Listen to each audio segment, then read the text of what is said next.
गोवंश हत्याबंदी कायदा लागू असतानाही गोमातेची सर्रास कत्तल होत असल्याचं दिसून येत आहे। 29 नोव्हेंबर रोजी रात्री 10:30 वाजताच्या दरम्यान कारंजा येथे एक अज्ञात व्यक्ती गाईला डॉक्टर सावजी यांच्या दवाखान्याच्या बाजूच्या गल्लीतून म्हणजे अस्ताना नावाच्या मोहल्ल्यातून घेऊन जात असताना काही लहान मुलांना आढळला।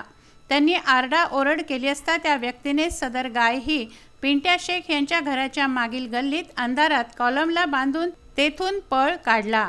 तोवर पिंट्या शेख, फन्ना शेख व नज्जात शेख हे तिघेही भाऊ सामाजिक कार्यकर्ते ते धावून गेले। सर्व परिस्थिती बघितली असता त्यांना असं आढळून आलं की ही गाय कत्तलीसाठी नेली जात होती, कारण गायीच्या गळ्यातील घंटीमध्ये प्लास्टिकच्या पिशव्या कोंबण्यात आल्या होत्या, जेणेकरून तिच्या घंटीचा आवाज इतर कोणालाही जाऊ नये। त्यावरून हे अनुमान लावण्यात आला आहे। त्यांनी पोलीस ठाण्यात फिर्याद केली असता ड्युटी ऑफिसर PSI कायंदे यांनी तिघांच्या फिर्यादीवरून सदर गायीचा ताबा प्राणी क्लेश समिती वाशिम जिल्हा सदस्य व विदर्भ न्यूजचे प्रतिनिधी अक्षय प्रभाकरराव लोटे यांच्याकडे दिला। अशा पद्धतीने गोमातेचे प्राण वाचवण्यात यश मिळालं आहे। अक्षय लोटे, विदर्भ न्यूज, कारंजा।